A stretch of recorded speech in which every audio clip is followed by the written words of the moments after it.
Ceci est un livre audio autogénéré par Google. Logique sociale. Logique sociale. Collection dirigée par Bruno Pequigno. En réunissant des chercheurs, des praticiens et des essayistes, même si la dominante reste universitaire, la collection Logique sociale entend favoriser les liens entre la recherche non finalisée et l'action sociale. En laissant toute liberté théorique aux auteurs, elle cherche à promouvoir les recherches qui partent d'un terrain, d'une enquête ou d'une expérience qui augmente la connaissance empirique des phénomènes sociaux ou qui propose une innovation méthodologique ou théorique, voire une réévaluation de méthodes ou de systèmes conceptuels classiques.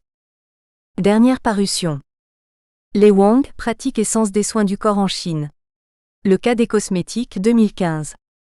Yannick Brunpicard, Vivre aux côtés des autres en harmonie. L'indispensable ciment sociétal 2015. Wu Shen, L'État croupier et les joueurs coulis, ce que la loterie nous apprend sur les mutations sociétales de la Chine 2015. François Guyoba, l'édition. La littérature médiagénique, écriture, musique et art visuel 2015. Jacques Coenenhuther, Quel avenir pour la théorie sociologique 2015. Sous la direction de Christiana Constantopoulou, Médias et pouvoir, aspects du politique contemporain 2015. Sous la direction de Fred Dervin, Analyser l'identité, les apports des focus group 2015. Jean-Louis Parisi, sociologue à Marseille 2015. Yannick Brunpicard, La praxéologie. Au cœur de la structuration des interfaces sociétales, 2015. Alain Chenevet et Nanta Novello Paglianti, L'invention de la valeur universelle exceptionnelle de l'UNESCO. Une utopie contemporaine, 2014. Simon Dulmage, Mutation et déterminisme chez Bourdieu, Épistémologie de la sociologie de l'art de Bourdieu, 2014. Thomas Michaud, L'imaginaire et l'organisation. La stimulation des innovations technoscientifiques par la science-fiction, 2014. Béatrice Jeannotfourcaud, Antoine Delcroix, Marie-Paul Poggi dire. Contexte, effet de contexte et didactique des langues, 2014. Remerciements. Je remercie Monica Nguyen qui a autorisé la reproduction de son œuvre It's Make or Break, Beijing 2011, Croisillon 1, sur la couverture de ce livre. Je dédie cet ouvrage à mes amis Pirko et Manu. En souvenir de leur visite en Chine dans les années 70. Turku, février 2015. FD. Introduction, fini les chinoiseries. Chinoiseries. Objets de luxe et de fantaisie, venus de Chine ou exécutés en Occident dans un goût s'inspirant de la Chine, décors, œuvres d'art, motifs de ce style. Familier. Subtilité excessive aboutissant souvent à des complications tracassières, surtout plurielles, les chinoiseries de l'administration. Larousse en ligne 2015. Si l'on jette un regard sur la Chine, on n'y voit que des hommes aussi semblables entre eux qu'il est possible. C'est une mer d'hommes passés au même moule, façonnés de la même manière. Théodore Duret, 1874. Peur de la Chine ? L'hypothèse que nous vivons une époque où la Chine nous fait peur semblerait être confirmée par la publication récente de une de magazines ou d'ouvrages sur l'Empire du Milieu. Ainsi, les titres suivants parus en anglais sont très révélateurs. China Shakes the World, The Rise of a Hungry Nation, King 2009. When China Rules the World, The End of the Western World and the Birth of a New Global Order, Jacques 2012. Tigerhead, Snake Tales, China Today, How It Got There and Where It's Heading, Fenby 2013. Who's Afraid of the Big Bad Dragon? Why China has the Best and Worst Education System in the World, Yong Zhao 2014. En français, de nombreux magazines ont aussi joué de cette peur en 2014 à 2015. Le Nouvel Obs nous informait en décembre 2014 que la Chine nous espionne à Paris. Le même mois, Courrier International avait en une, la Chine à la conquête du monde. Début 2015, Fluide Glacial, le magazine de bande dessinée humoristique, proposait un numéro spécial sur la Chine intitulé Péril jaune, et si c'était déjà trop tard. J'ai pu identifier un seul contre-exemple dans la presse française, Le magazine GE qui, en mars 2015, et malgré sa une racoleuse, les Chinois sont-ils les plus forts, proposait à ses jeunes lecteurs de remettre en question les clichés sur la Chine. Par exemple, dans l'introduction au dossier, un journaliste écrit : En réalité, les Chinois n'achètent pas la planète. Ils sont ni plus ni moins arrogants que les autres peuples. Ils veulent surtout découvrir le monde, après en avoir été privés par un régime politique autoritaire qui continue d'interdire la liberté d'expression. Toutefois, cette peur n'est pas réservée qu'à l'Occident. Ainsi, la chaîne Korean Broadcasting System Corée du Sud a diffusé au début de l'année 2015 un documentaire intitulé Super China qui prouve à la fois l'admiration des Coréens pour la Chine et une certaine peur, notamment d'une possible invasion. La Chine fascine donc, mais elle fait peur. Cette peur se retrouve en politique, avec des connotations assez négatives. Lors du Northern Future Forum qui s'est tenu en Finlande en 2014, le Premier ministre britannique David Cameron a proposé une comparaison fantaisiste entre une nouvelle communauté imaginée qu'il venait d'inventer, les Européens du Nord, la Russie et la Chine. Finally form a think we are very rational Northern Europeans, we come together and we talk about our problems, some of the difficulties that we have. I think we should also celebrate our successes, and I think that one of the successes that we should celebrate is the fact that I profoundly believe that societies like ours that are open, democratic and liberal and tolerant and disputatious and argumentative, we are more creative and more inventive than closed societies whether in China or in Russia or elsewhere. Les Européens du Nord sont-ils plus créatifs, plus inventifs que la Chine et la Russie ? Quels sont les fondements d'une telle hiérarchie ? Malheureusement, au quotidien, les discours négatifs de peur, relevant d'un certain ethnocentrisme, abondent également. Pour exemple, on a pu relever ce commentaire sur un forum traitant de la médecine chinoise. Cette médecine qui a au minimum 3500 ans est inefficace. Une civilisation qui vit sous dictature et dont les membres ont un accent français à couper au couteau sont des imbéciles. La médecine occidentale répond déjà à toutes nos questions, alors pourquoi s'en poser d'autres ? De même, dans un film disponible en ligne intitulé Foreigners Chinese Students in UK réalisé par EE 2014, des étudiants européens parlent ainsi de leur perception des étudiants chinois sur leur campus. Most of Chinese students stick together. They hang out together, study together, eat together. Most of them speak mandarin and most of them stick with each other.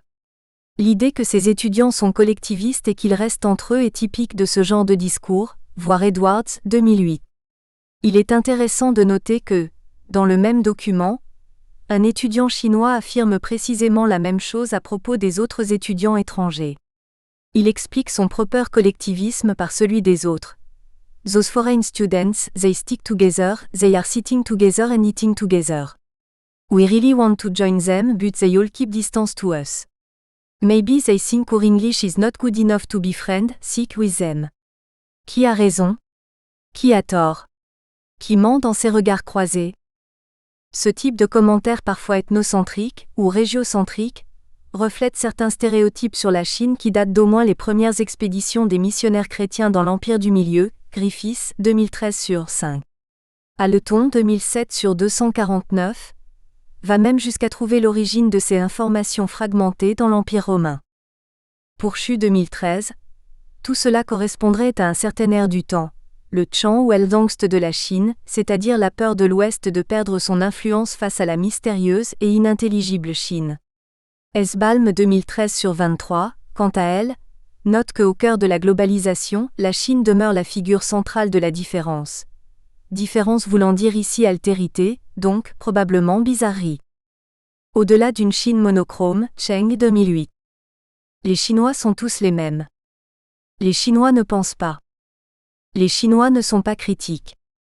Les Chinois ne sont pas autonomes. Etc. Par-delà les idées qui se sont refroidies et figées dans le langage, nous devons chercher la chaleur et la mobilité de la vie. Henri Bergson 2002. Pas facile d'être chinois de nos jours, tant de clichés circulant sur le chinois. Pourtant, la Chine est complexe. Remarque tautologique stéréotypée que l'on a du mal à accepter. En effet, un Chinois de Yinan au nord-ouest, de Qiqihar au nord-est, ou de Nanning, au sud du pays, partagent sans aucun doute le même passeport et pourtant il se peut qu'ils n'aient que très peu en commun.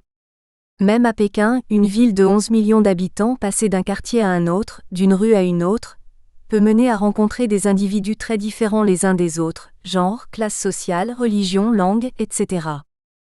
Il est d'ailleurs triste de noter que certains chercheurs participent activement à l'empaillage idéologique des Chinois. Ainsi, le journal China Daily rapporte début 2015 qu'un professeur américain qui travaille dans l'une des universités chinoises les plus prestigieuses vient de publier un ouvrage qui permet aux lecteurs de tout apprendre sur les Chinois en 1 heure, pour le même prix qu'un café latte. Alors que la Chine est souvent présentée comme étant inaccessible, Balm 2013/14, on n'hésite pas pourtant à réduire 1,35 milliard d'individus à quelques caractéristiques hautement négatives, voire les citations plus haut. Bien évidemment, la réalité est très différente. Faisons un détour par Londres pour commencer. La Joseph E. Otung Gallery au British Museum présente l'histoire de la Chine, de l'Asie du Sud et de l'Asie du Sud-Est, du Paléolithique jusqu'à aujourd'hui. Dans la section dédiée à la civilisation chinoise, on trouve un groupe de 12 personnages en céramique issus de la tombe de Liu Tingshun, un haut responsable militaire et politique de la période Tang, 700 après Jésus-Christ. Les personnages d'environ 1 mètre de haut représentent des créatures, des humains et des animaux. Marchant en procession, ils sont là pour protéger le mort et surtout pour impressionner les juges de l'au-delà. Pour celui qui n'y connaît rien, tout cela fait très chinois. Pourtant, à y regarder de près, on se rend vite compte que les visages des Lokapala, sanscrits pour « gardiens du monde », font très indien, que les chevaux ne sont pas typiquement chinois mais qu'ils proviennent de l'Ouest et que les chameaux de Bactriane trouvent leurs origines en Afghanistan et au Turkménistan. Les références à ces différents espaces géographiques montrent les liens entre la Chine, l'Asie centrale et d'autres parties du monde à l'époque. Comme tous les autres pays, la Chine s'est mélangée avec le reste du monde. Sa culture, un terme que j'utiliserai de façon critique dans cet ouvrage, est le résultat de ces mélanges et mixins, qui continuent d'ailleurs à l'enrichir en permanence, comme elle enrichit le reste du monde.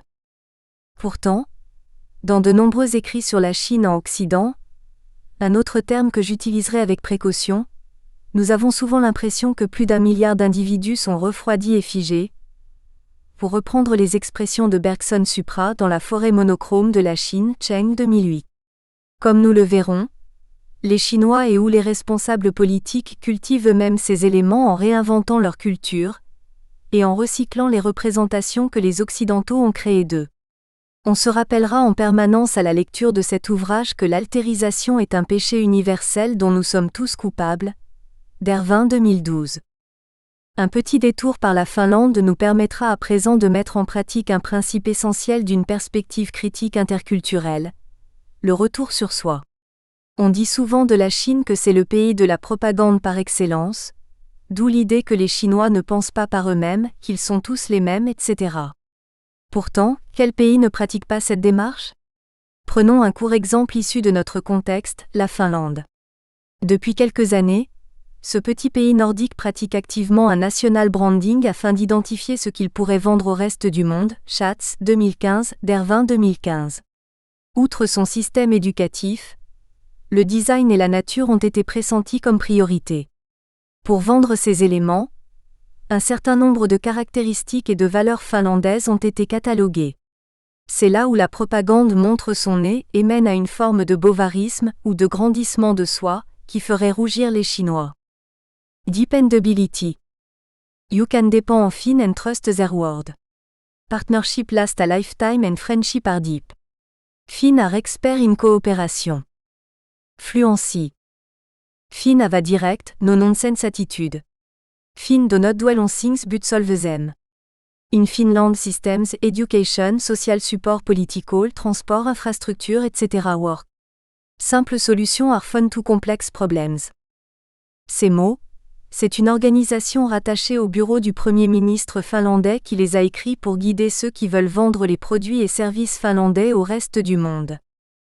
Il ne s'agira pas dans ce livre de lancer des attaques à tel ou tel pays ou tel espace géopolitique en guise de représailles, ou de démontrer que tel pays a raison. Les retours sur soi que nous effectuerons nous permettront de rendre notre démarche interculturelle critique plus réflexive. À propos de cet ouvrage, It is quite hard to have a clear understanding of any country, and even harder to understand a rapidly changing China. Et who can explain China well should win a Nobel Prize. Jin Kanrong de la Renmin University à Pékin, cité dans le magazine China Report de février 2015. Ma démarche est postmoderne dans le sens où je comprends l'interculturel comme étant un phénomène fondé sur des co-constructions instables, stratégiques et idéologiques des identités. Dervin Herisadger 2014. J'attache donc de l'importance au rejet de l'empaillage identitaire des Chinois et des autres. À travers des analyses de données issues de divers documents traitant des rencontres interculturelles entre la Chine et d'autres pays, je montrerai comment ces espaces se déconstruisent et se co-reconstruisent. Je m'intéresse également aux idéologies que ces constructions révèlent. Le lecteur ne considérera donc pas cet ouvrage comme un livre de recettes, permettant de se préparer à rencontrer les Chinois. L'ouvrage ne proposera pas non plus de comparaison culturelle entre la Chine et l'Occident. C'est ce que fait par exemple H. Caillot dans son livre Le paradoxe du poisson rouge 2014, lorsqu'elle suggère que la Chine s'intéresse avant tout à la sagesse, la nature, la voie, le cheminement, le potentiel de la situation, l'instant présent, le silence, l'observation, l'image, etc., alors que l'Occident préfère la philosophie, l'histoire, la vérité, le but, la finalité, le plan, la stratégie, le passé et le futur, la parole, etc. Comme nous le verrons, ces comparaisons biaisées mènent souvent à des jugements de valeur problématiques, voire des stéréotypes, La Plantine 2013. Elles découlent directement d'une démarche dite culturaliste, où la culture est solidifiée et sert de jauge évaluative, qui est dangereuse et inadéquate pour travailler sur les relations interculturelles d'aujourd'hui. Chapitre 1 Discours d'altérisation. A scholar who cherishes the love of comfort is not fit to be deemed a scholar. Confucius, The Analect, ch. 14. L'habitude des Occidentaux est de parler d'eux-mêmes en pensant parler de l'autre, de se contempler dans le miroir, en croyant analyser les réalités extérieures. Palm 2013/17. Pour introduire la thématique de cet ouvrage, il me semble nécessaire de problématiser les notions d'altérité et d'altérisation. Celles-ci sont centrales dans l'approche proposée ici. L'autre représente une figure majeure de l'histoire mondiale. Selon les époques, il a été désigné par les expressions suivantes: le barbare dans la Grèce ancienne, une onomatopée pour jacasser, le noble sauvage au XVIIe siècle et l'altérité radicale au XXIe. Pendant la colonisation et la conquête des Amériques au XVIe siècle, deux camps se sont opposés quant au statut des Amérindiens du Nouveau Monde lors du débat de Valladolid en Espagne. Devaient-ils être considérés et traités comme des hommes ou comme de simples esclaves?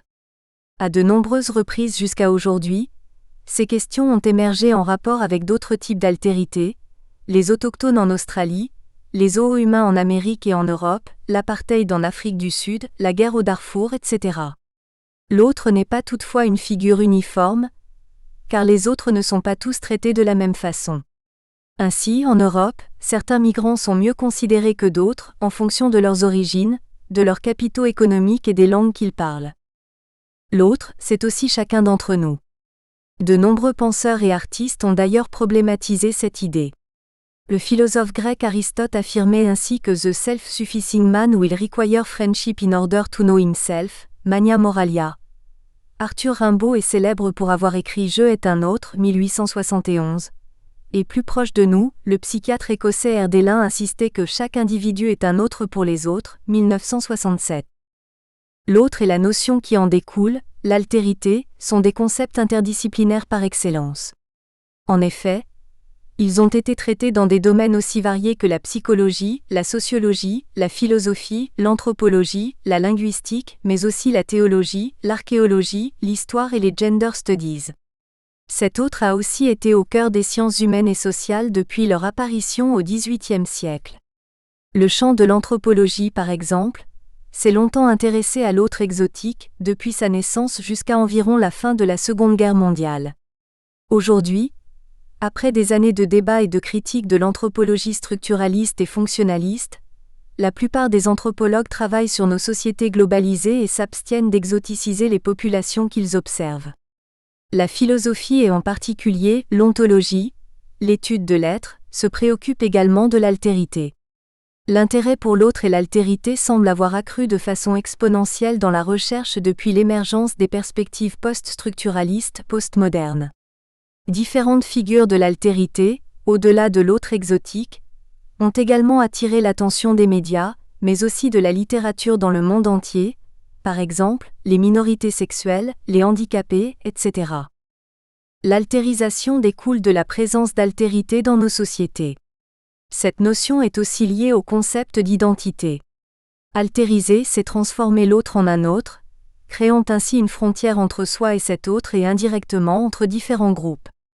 Les mécanismes émotionnels et cognitifs menant à l'altérisation s'articulent et se co-construisent linguistiquement et en interaction. Pour Chebel d'Apollonia, 2011/11, l'altérisation correspond à l'empaillage d'identité, car elle tente à confiner l'altérité dans une compréhension limitée de qui elle est et de ce qu'elle représente. Pour la psychologie, l'altérité est un processus normal dont chacun fait l'expérience. Afin d'exister, il nous faut donner du sens aux autres, c'est pourquoi nous les altérisons, autant qu'eux nous altérisent. Ainsi, l'altérité n'existe qu'à travers une césure entre soi et l'autre qui permet de nous comparer, mais aussi de comparer nos groupes S aux autres et vice-versa. En sociologie, entre autres, l'altérisation réfère aux discours de différenciation qui conduisent à des jugements moraux et politiques de supériorité et d'infériorité entre nous et eux. Durant ces processus, la notion de pouvoir joue un rôle essentiel pour représenter les parties présentes. Ainsi, l'autre est souvent décrit à travers un cadre déficitaire, c'est-à-dire qu'il est considéré comme n'étant pas aussi bon ou capable que nous. Cela mène la plupart du temps à des stéréotypes et représentations, par exemple, dans les médias, les discours du grand public et même dans les travaux de recherche, Krumenevo et Sidi, 2012. Édouard Saïd, 1978, a fait usage de cette approche macro de l'altérité dans son célèbre ouvrage sur l'orientalisme dans lequel il a démontré à quel point l'Orient, en particulier le Moyen-Orient, était décrit comme étant passif, mystérieux et inférieur par l'Occident, ce qui a permis aux Occidentaux de se définir eux-mêmes en termes positifs. Aujourd'hui, au vu de la géopolitique globale changeante, l'Occident est souvent victime d'occidentalisme qu'il faudrait creuser davantage. L'altérité peut se rapporter à différents marqueurs identitaires tels que la nationalité, la race, la langue, la religion ou le genre. Les individus qui sont altérisés sont souvent déshumanisés ou diabolisés. Cependant, l'altérité peut aussi se trouver au sein d'un même groupe, jugé impuissant à travers le mécanisme d'auto-altérisation. C'est le cas par exemple de l'utilisation d'expressions telles que Oreos, en référence aux petits biscuits noirs à l'extérieur et blancs à l'intérieur, et bananes qui sont utilisées respectivement par les Afro-Américains et les Asiatiques pour désigner les gens de même race, qui sont noir-jaune à l'extérieur mais qui jouent le blanc stéréotypé à l'intérieur. Dans certains cas, l'auto-altérisation peut servir à se défendre ou à demander des droits spéciaux, ce qui n'est pas toujours une bonne chose, surtout si certains droits sont bafoués. Ainsi, certains porte-paroles de groupes culturels, religieux ou sexuels ne représentent pas toujours la majorité, et ont souvent leurs propres idéologies. L'image qu'ils construisent de l'identité ne correspond pas toujours à celle de leurs pairs qui peuvent se sentir altérisés à travers celle-ci. Avec la naissance de la modernité en Europe au XVIIIe, les identités nationales sont devenues de véritables outils d'altérisation. Nous espérons que vous avez apprécié cet aperçu. Pour continuer à écouter ce livre audio sur Google Play Livres, utilisez le lien dans la description de la vidéo.